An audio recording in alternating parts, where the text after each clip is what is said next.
Hey, what's up everyone? Welcome back to another edition of Ez Talks Crim.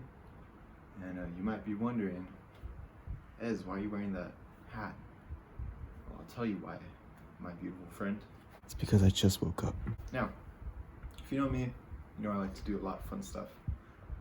One of which is torturing terrorists. Now, we're going to dive into a lot of different arguments concerning torture and terrorism, both of which are not what you think, probably. See, torturing terrorists on the surface doesn't seem very controversial, right? After all, if terrorists were to attack this country somehow, you know the criminal justice system would do anything to stop them. Realistically, however, torture it comes with a lot of moral and political and philosophical complications. So we're going to explore both sides of the torture debate concerning the morality of enhanced interrogation techniques, the practicality of which it can be used, and the reliability of the information that we do get from torturing terrorists. Now, before you guys say, oh, Ez is justifying torture and he's not a real criminologist, blah, blah, blah, I'm not. It's going to be pretty clear which side I favor, to torture or to not torture. So just hold your horses. Hold your horses? Did I really say that? Okay, to understand the argument of torturing terrorists, we first have to understand who are these people? Who are we torturing?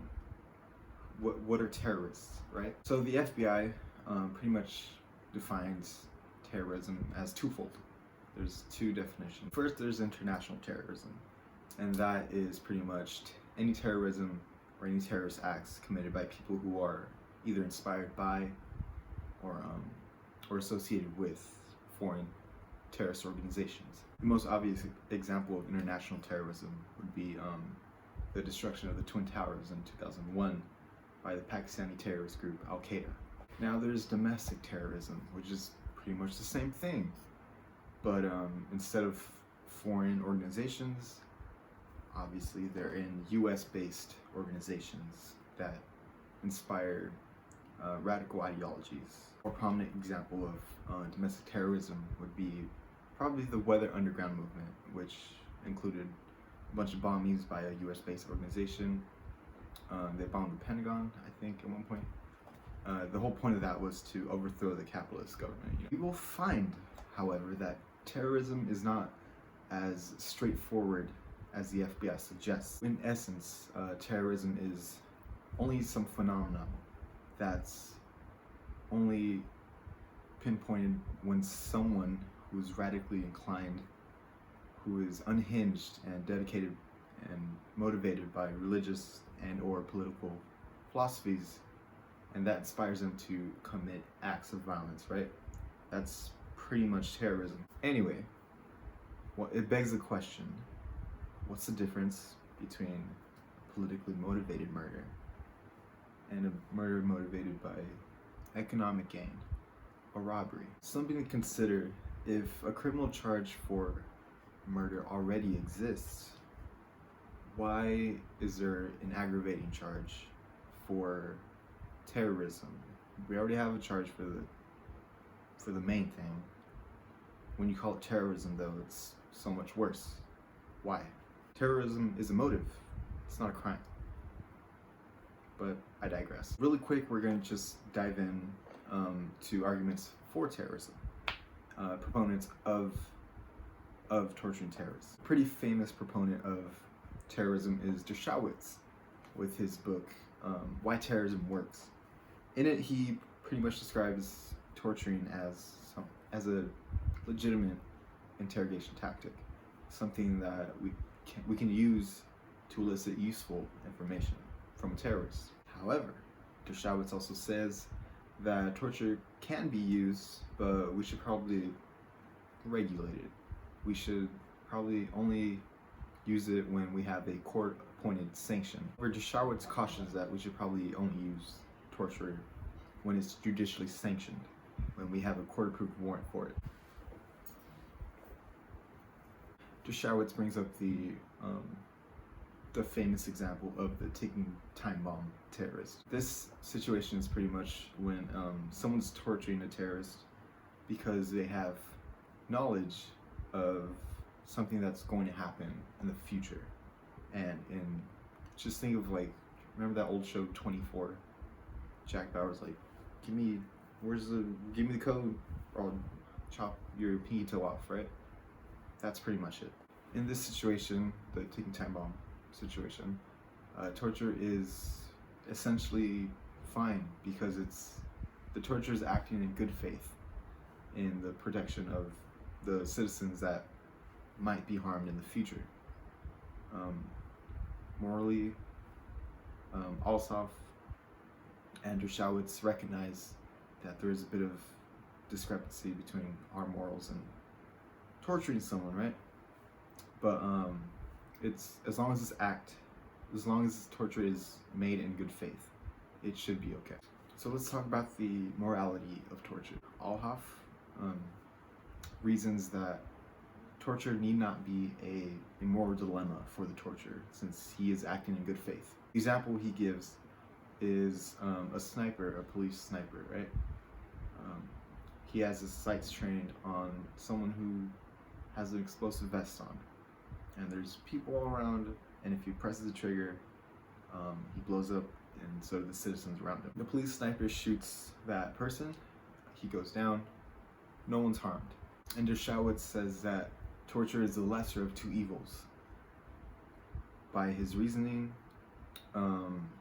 if we don't torture someone in these exigent circumstances, trying to come up with a proper investigation will only waste time and thus kill people in the end. In that case, we have to torture them swiftly and effectively. Some other arguments are that it doesn't matter if it's morally justified. Who gives a hoot about morals, right? Because if the terrorists were to obtain one of, say, American citizens, one of our guys, would they afford him the luxury of a moral dispute? Probably not. And thus we are morally justified in our torture, because if we were overseas, it's not like there'd be a giant due process debate on whether or not they should torture us. So let's look at that. Is torture constitutional?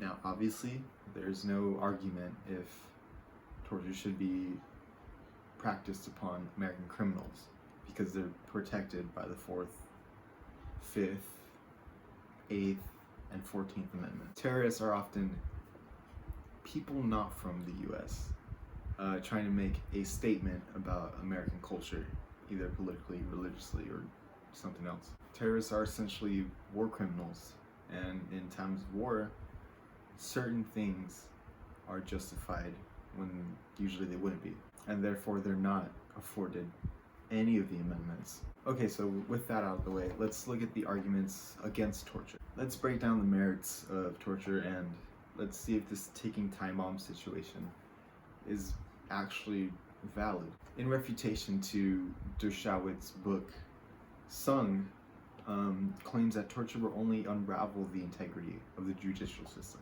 And how torture will do that is manifested in 3 ways. Sung claims that the information elicited from the terrorists will ultimately be unreliable and unusable. 2, torture is immoral. And 3, torture is unconstitutional. First, torture elicits useless information. In 2014, the Senate Intelligence Committee gave a report on the CIA's interrogation tactics. They focused on their enhanced interrogation techniques, aka torture. In the report citing the 39 individuals who were actually tortured by the CIA, they claimed that most of those 39 had already given accurate information before undergoing torture. And even 7 of the 39 were not able to give any information at all. My takeaway from that report is that torture is impractical. So let's discuss the morality of torture. So torture is basically immoral because it sullies the rule of human integrity, and it ruins human integrity in 2 ways. 1, it requires the torturer to engage in the barbaric practice of interrogation, of hurting someone to gain something. And we as criminologists and basic humans should not be able to, or should not stoop that low. And 2, it requires the detainee to simultaneously act against their own interests while also being humiliated. Because for torture to work, it only works if the detainee is active in their own demise, and that violates every basic human right. Speaking of rights, let's see if torture is constitutional. Well, you guessed it, it's not. Torture requires someone to act against their own interest. It requires them to collude against themselves. The right to due process is also blatantly ignored because the goal of interrogation or enhanced interrogation and the goal of torture is to bypass that trial procedure. And one could even argue that if there is no proof that a detainee is a part of a terrorist organization, it just seems like the police or federal agency, whatever, it just seems like they're torturing an immigrant for no reason. And it's already been established that immigrants do have that those criminal rights. And further concerning rights, human rights, it's already been established through the UN's Convention Against Torture in 1984 that there would be a zero tolerance policy on torture amongst the nations.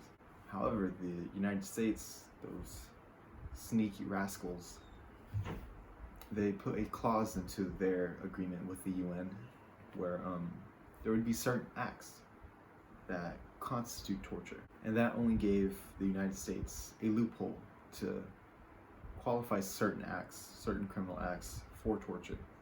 And this is what we see in the aftermath of 9/11.